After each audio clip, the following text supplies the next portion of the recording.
Hello friends, once again welcome to my YouTube channel Best Knowledge. First of all, please don't forget to like and comment my videos.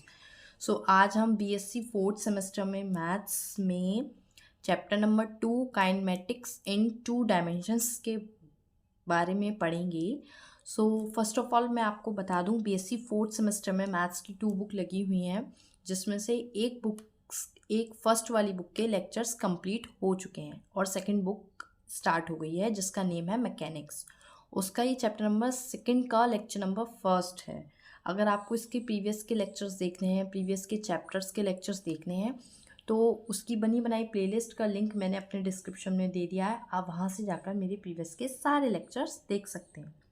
So chapter number 2 kinematics in 2 dimension आज हम पढ़ेंगे। मैंने आपको अपने previous वाले lecture में भी बताया था, जो ये बुक है सेकंड बुक मैकेनिक्स, ये फिज़िक्स के टॉपिक्स को कवर करती है। इसमें बहुत सारे टॉपिक्स ऐसे हैं जो आपने अपने फिज़िक्स में भी पढ़े होंगे। काइनेमेटिक्स इन 2 डायमेंशन वाले चैप्टर में सबसे पहले आपका एक टॉपिक आता है वेलोसिटी। वेलोसिटी क्या होती है, ये फिज़िक्स में आपने 9th स्टैंडर्ड में 10th स्टैंडर्ड में पढ़ा होगा और अभी भी पढ़ रहे होंगे, और नॉर्मल है जो ग्रेजुएशन में BSc कर रहा है उसके लिए वेलोसिटी पता होगी उसे, ये बात नॉर्मल है। यहाँ पर इस चैप्टर में वेलोसिटी का फॉर्मूले का यूज़ किया गया है, और साथ में एक्सेलरेशन जो टॉपिक है वो भी आपको पता है एक्सेलरेशन क्या होता है, उसके फॉर्मूले का यूज़ किया गया है। तो फिर भी मैं एक बार जिस स्टूडेंट को कोई डाउट हो या वो भूल चुका हो, तो मैं उसके लिए एक्सप्लेन कर देती हूँ वेलोसिटी और एक्सेलरेशन, और उन दोनों के फॉर्मूले जो यहाँ पर यूज़ होंगे वो बता देती हूँ, ठीक है। देखिएगा फ्रेंड्स, मैंने यहाँ पर पूरा वेलोसिटी का टॉपिक को नोट कर दिया है, पूरी डेफिनेशन उसका फॉर्मूले मैंने नोट कर दिए हैं। एक्सप्लेन करती हूँ। Let's see the velocity of a particle moving along a curve. It means किसी पार्टिकल की वेलोसिटी, जो पार्टिकल किस तरह से मूव कर रहा है, मूविंग अलोंग अ कर्व, एक कर्व के अलोंग मूव कर रहा है, उस पार्टिकल की जो वेलोसिटी है वो कैसे होगी, is the rate of change of its displacement. उसके डिस्प्लेसमेंट के चेंज होगी किसके रेट के, विद रिस्पेक्ट टू टाइम के। यानी कि जो फॉर्मूला क्रिएट होता है वेलोसिटी का, v इक्वल्स टू के dr/dt। यहाँ पर जो r है वो डिस्प्लेसमेंट है, और t इसलिए लिया गया है क्योंकि यहाँ पे हमने बोला है विद रेस्पेक्ट टू टाइम। तो टाइम के रेस्पेक्ट में चेंज ऑफ इट्स डिस्प्लेसमेंट, वो क्या कहलाता है, वेलोसिटी कहलाती है। Rate of change of its displacement with respect to time. ये थी definition of velocity. Here r is xi plus yj plus zk। R जो यहाँ पर होता है, डिस्प्लेसमेंट तो होता है, वो इसको हम बोलते हैं पोजीशन वेक्टर। मैथ्स में और फिजिक्स में भी आप जब डेरिवेशंस करते हैं तो आर जो होता है यहाँ पर वो क्या होता है, पोजीशन वेक्टर, और उसको इस तरह से लिखा जाता है इन 2 डायमेंशनल 3 डायमेंशनल, ठीक है, xi plus yj plus zk। अगर मैं इस फॉर्मूले में v इक्वल्स टू dr/dt में r के प्लेस पर r की वैल्यू पुट करती हूँ, तो इस पूरे का d/dt के रेस्पेक्ट में डिफ्रेंसिएशन, ये कुछ इस तरह से बन जाएगा, v equals to dx/dt i plus dy/dt j plus dz/dt k। It means d/dt के अंदर मल्टीप्लाई करा दिए हेयर। उसके बाद वेलोसिटी का जब ये फॉर्मूला क्रिएट होता है, dx/dt dy/dt and dz/dt are called components of velocity. ये वेलोसिटी के क्या कहलाते हैं, कंपोनेंट्स। अगर किसी क्वेश्चन में वेलोसिटी का मैग्नीट्यूड फाइंड करने के लिए आ जाता है, तो मैग्नीट्यूड के लिए ये फॉर्मूला होता है, इसके कंपोनेंट्स का होल स्क्वायर करते हैं, उनको प्लस करते हैं और अंडर रूट लगा देते हैं। dx/dt का होल स्क्वायर प्लस dy/dt का होल स्क्वायर प्लस dz/dt का whole square within under root. फिर से बता रही हूँ, किसी क्वेश्चन में अगर वेलोसिटी का मैग्नीट्यूड फाइंड करना होता है तो उसके कंपोनेंट्स का स्क्वायरिंग करते हैं, उनको ऐड करते हैं और अंडर रूट लगाते हैं। ये टॉपिक था वेलोसिटी का, जो आपको क्लियर होना चाहिए। नेक्स्ट टॉपिक आता है एक्सेलरेशन। तो मैं एक्सेलरेशन का भी टॉपिक नोट कर देती हूँ, फिर आपको एक्सप्लेन करूँगी। अगर मैं सब कुछ वीडियो ऑन करके नोट करूँगी तो वीडियो काफ़ी लेंदी हो जाती है, लेक्चर बहुत ज़्यादा लॉन्ग हो जाता है, जिससे प्रॉब्लम होती है। सो पहले मैं नोट कर देती हूँ, फिर आपको एक्सप्लेन कर दूँगी। देखिए मैंने एक्सलेशन टॉपिक भी नोट कर दिया है, इसको समझते हैं। The acceleration of a particle, किसी पार्टिकल का acceleration moving along a curve. कोई भी पार्टिकल जब मोशन करता है तभी उसमें वेलोसिटी होती है, तभी उसमें एक्सलेशन होता है। तो यहाँ पर हमेशा जो बात करेंगे पार्टिकल की, वो किसी कर्व के अलोंग मूव कर रहा होगा, तो उस टाइम पर उसका एक्सलेशन कैसे डिफाइन होता है?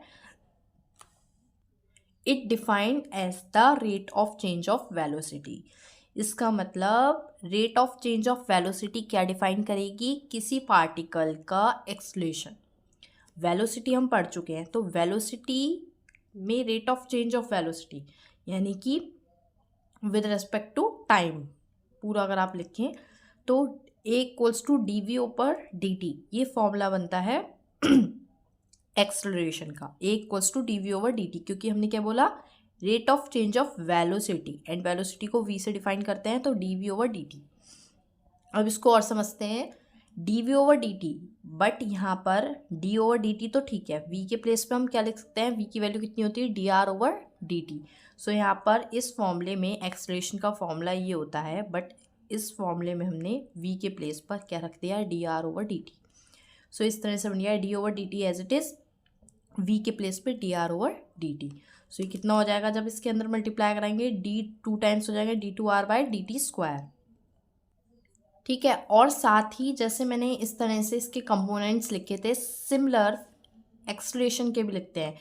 यहाँ पर आर क्या होगा? वही position vector X I plus Y J plus Z K, फिर हम D two over D T square लिखेंगे, तो कंपोनेंट्स आएंगे इसके, जैसे वेलोसिटी में कंपोनेंट्स आते हैं D X over D T, D Y over D T and D Z over D T. Acceleration में कंपोनेंट्स आते हैं D two x by D T square, D two Y by D T Y square and D Z square by D T square, यानी कि square आ जाता है बस components में acceleration में। सो देखिए इसका मैग्नीट्यूड फाइंड करने के लिए भी यही करते हैं, इसके कंपोनेंट की स्क्वायरिंग करते हैं, उनको ऐड करते हैं और अंडर रूट लगा देते हैं एक्सलेशन में मैग्नीट्यूड फाइंड करने के लिए। इसके कंपोनेंट्स कितने हैं? D two x by D T square का whole square plus D two Y over D T का square plus D two z over D T का square within under root. So इस तरह से हम, अगर किसी क्वेश्चन में वेलोसिटी और एक्सलेशन फाइंड करने को आएगा तो हम इस तरह से फाइंड करेंगे। ये टॉपिक हैं, इस चैप्टर में बहुत सारे टॉपिक्स हैं जो आप अभी पढ़ेंगे, अपने फर्दर लेक्चर्स में मैं बताऊंगी, बट अभी के लिए ये 2 टॉपिक्स हैं, इससे रिलेटेड ही क्वेश्चंस पहले करते हैं। जो जो टॉपिक पढ़ते जाएंगे उनसे रिलेटेड क्वेश्चंस करते जाएंगे, जिससे कि आपके क्लियर भी होते चलें। तो पहले ये वेलोसिटी और एक्सलेशन से रिलेटेड ही क्वेश्चंस करते हैं, फिर आगे टॉपिक्स करेंगे तो उससे रिलेटेड क्वेश्चंस करेंगे, ठीक है। सो मैं क्वेश्चन नोट करती हूँ, फिर आपको एक्सप्लेन करूँगी। सो देखिएगा फ्रेंड्स, मैंने यहाँ पर क्वेश्चन नोट कर लिया है, अब इसको पढ़ते हैं और समझते हैं और इसका सॉल्यूशन करते हैं। A particle moves along a curve, एक पार्टिकल मूव्स कर रहा है अलोंग अ कर्व, कर्व किसी कर्व के अलोंग मूव कर रहा है। हुज पैरामेट्रिक इक्वेशंस आर, जिसकी पैरामेट्रिक्स इक्वेशंस गिवन है। x इक्वल्स टू ई की power minus T, Y equals to A cos 3t and z equals to B sine 3t। So first of all मैं आपको बता दूं parametrics equations क्या होती हैं। तो किसी भी पार्टिकल जो मूव कर रहा है किसी कर्व के अलाउंग, उसकी पैरामेट्रिक्स इक्वेशंस जो होती हैं वो होती हैं एक्स वाई जेड में। सो यहाँ पर देखिए इक्वेशंस किस में है? एक्स वाई जेड में। सो कभी भी आपको जब एक्स वाई जेड में वैल्यूज़ गिवन होती हैं तो उसको हम बोलते हैं पैरामेट्रिक्स इक्वेशंस। क्लियर है? सो इतना तो हमको ये चीज़ गिवन है। उसके बाद हमें 2 पार्ट्स दिए हैं क्वेश्चन के। फर्स्ट पार्ट में बोल रहे हैं determine its velocity and acceleration at time T.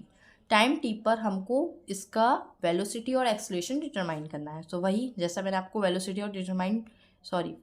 And acceleration find करना सिखाया है, आप उसी तरह से फॉर्मूले का यूज़ करके फाइंड करेंगे, डिटरमाइन करेंगे। एंड सेकंड में find the magnitude of the velocity and acceleration, हमको साथ में वेलोसिटी और एक्सलेशन का मैग्नीट्यूड फाइंड करना है एट टी इक्वल्स टू 0 पर। सो देखिए मैग्नीट्यूड और एक्सलेशन का भी फॉर्मूला मैंने आपको यहाँ पर, magnitude of velocity and magnitude of acceleration, दोनों के मैंने आपको फॉर्मूले बता दिए जिनका यूज़ आपको यहाँ पर करना है। तो क्वेश्चन में मैंने आपको दोनों फॉर्मूले बता दिए हैं दोनों तरीके से, तो इसका यूज़ करके हम करेंगे। ठीक है, लेट्स स्टार्ट करते हैं। सो फर्स्ट ऑफ ऑल जो क्वेश्चन में गिवन है मैं वो लिख लेती हूँ। सो आपको क्या गिवन है, parametrics equation. So parametrics equation में लिख लेती हूँ x इक्वल्स टू ई की power minus T and y equals to के a cos 3t and z equals to के b sin 3t। सो यहाँ पर जो चीज़ें क्वेश्चन में गिवन थी पैरामेट्रिक्स इक्वेशन वो मैंने नोट किया है। अब देखिए आपको फाइंड करनी है वेलोसिटी। वेलोसिटी का फॉर्मूला क्या होता है, v इक्वल्स टू की D r over D t.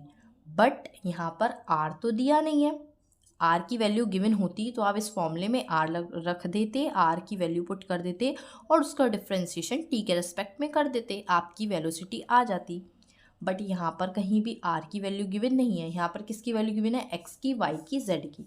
सो एक फॉर्मूला ये बना है, इसकी हेल्प से ही हमने एक फॉर्मूला और बनाया था, वो था ये v इक्वल्स टू की D x upon D T I plus D Y upon D T J plus D Z upon D T K. तो हम इसी का यूज़ करेंगे। सो वेलोसिटी फाइंड करने के लिए हम लिखेंगे D x upon D T I plus D Y upon D T J plus D Z upon D T K. ये वेलोसिटी का फॉर्मूला हम यहाँ पर यूज़ करेंगे। अब ये वेलोसिटी का यूज़ तो करेंगे, ठीक है, बट हमें क्या चाहिए, इस वेलोसिटी को फाइंड करने के लिए d x upon D t चाहिए, d Y upon D t चाहिए and D Z upon D t चाहिए। यानी कि एक्स का टी के रेस्पेक्ट में डिफ्रेंसिएशन, वाई का टी के रेस्पेक्ट में डिफ्रेंसिएशन एंड जेड का भी टी के रेस्पेक्ट में डिफ्रेंसिएशन। तो फाइंड करते हैं D x upon D T कैसे आएगा, एक्स का टी के रेस्पेक्ट में डिफ्रेंसिएशन, एक्स की वैल्यू कितनी है, ई की पावर माइनस टी का टी के रेस्पेक्ट में डिफ्रेंसिएशन करते हैं। Simple D X over D T, तो ई की पावर टी का डिफ्रेंसिएशन ई की पावर टी माइनस है तो माइनस आगे लग गया, ये हो गया। अब हम फाइंड करते हैं D Y upon D T. D Y upon D T का मतलब है वाई का टी के रेस्पेक्ट में डिफ्रेंसिएशन करते हैं। तो a is constant term, so a as it is and cos 3 का डिफ्रेंसिएशन, cos 3t का डिफ्रेंसिएशन माइनस के sin 3t, sin 3t cos 3t का डिफ्रेंसिएशन माइनस के sin 3t एंड 3t का अगेन डिफ्रेंसिएशन 3। एंगल का भी differentiation करते हैं तो माइनस का 3। आपका डिफ्रेंसिएशन का कॉन्सेप्ट क्लियर होना चाहिए, नहीं तो ये समझ में नहीं आएगा। अब z का डिफ्रेंसिएशन करते हैं t के रेस्पेक्ट में, यानी कि D Z over D T. तो उसके लिए z का जब डिफ्रेंसिएशन करेंगे तो z की वैल्यू लिख लेंगे b sin 3t d over D T. जब इसका डिफ्रेंसिएशन करेंगे t के रेस्पेक्ट में, सो b is constant sin 3t का cos 3t एंड एंगल का अगेन 3t का 3। सो ये मैंने तीनों वैल्यूज़ फाइंड कर दी। अब मैं इस फॉर्मूले में फटाक से रख दूँगी, रख देते हैं। v इक्वल्स टू की D x upon D T कितना आया, माइनस के ई की power minus T I plus D Z upon D Y upon D T कितना आया, माइनस के 3a sine 3t plus D Z upon D T, यहाँ पर जे रह गया, and D Z upon D T की value 3b cos 3t। ये मैंने वैल्यू रख दी है इसकी, साथ में k। सो ये मैंने फाइंड कर दी वेलोसिटी जो मुझे फाइंड करनी थी। ये आंसर हो गया आपका फर्स्ट पार्ट का। साथ में आपको एक्सेलरेशन भी फाइंड करना था, तो एक्सेलरेशन भी फाइंड करते हैं। एक्सेलरेशन का फॉर्मूला क्या होता है, a इक्वल्स टू के D we over D T.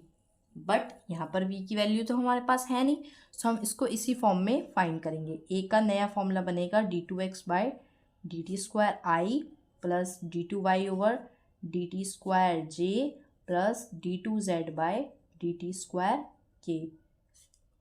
ठीक है, ये फॉर्मूला बनेगा आपका के ए का, एक्सेलरेशन का। सो सबसे पहले आप निकाल तो लें, D two x by D T square find कर लें।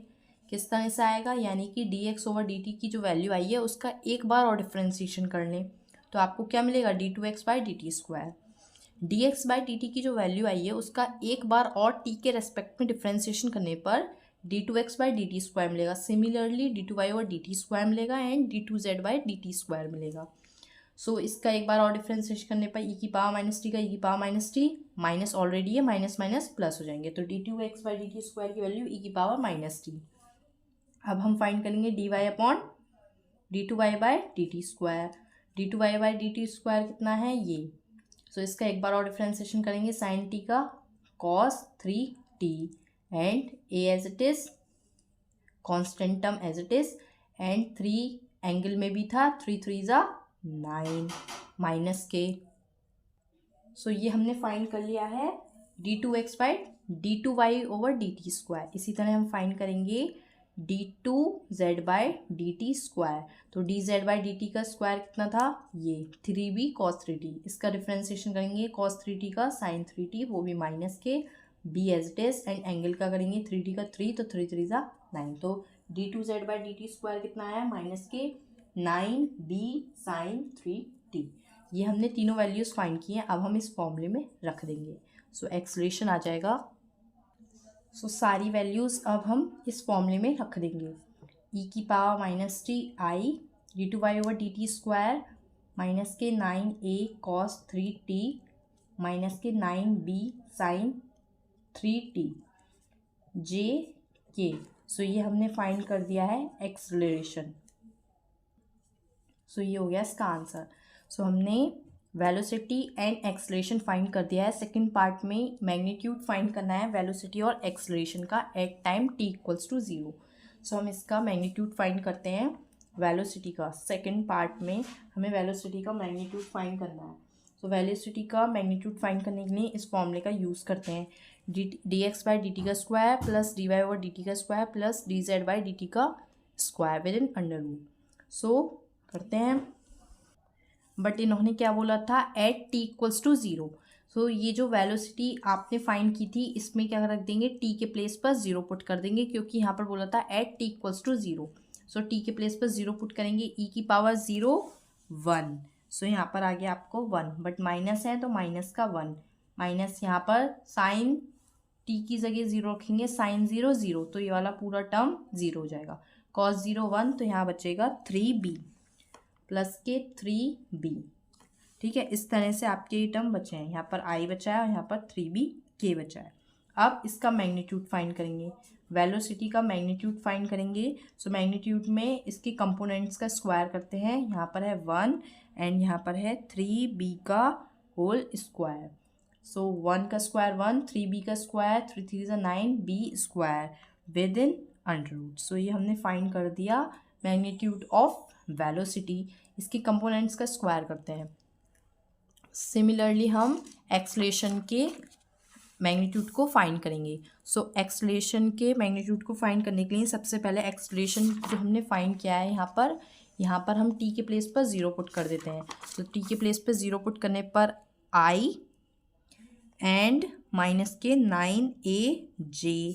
कैसे, यहाँ पर देखिए e⁻0 1, तो यहाँ पर i माइनस के cos 0 1, तो माइनस के 9aj एंड साइन 0 0, तो ये वाला पूरा टर्म 0 हो जाएगा। लास्ट वाला टर्म साइन 0 0, ये वाला पूरा टर्म 0 हो गया। सो एक्सलेशन जो हमने फाइंड किया वो ये आया। अब इसका हमको मैग्नीट्यूड फाइंड करना है। तो मैग्नीट्यूड के लिए कंपोनेंट्स का स्क्वायर, 1 का स्क्वायर प्लस माइनस के 9a का होल स्क्वायर इक्वल्स टू 1 का स्क्वायर प्लस 9 9 ज़ा 81a² within under root. So ये हमने फाइंड कर दिया एक्सलेशन का मैग्नीट्यूड। तो इस तरह से हमने एक्सलेशन फाइंड किया, वेलोसिटी फाइंड की और उन दोनों के मैग्नीट्यूड फाइंड किए। तो इस तरह से इसके क्वेश्चंस होने हैं। तो इस टाइप के क्वेश्चंस ही आपके बुक में। Thank you friends for watching my video. Please share, like and comment. Thank you friends.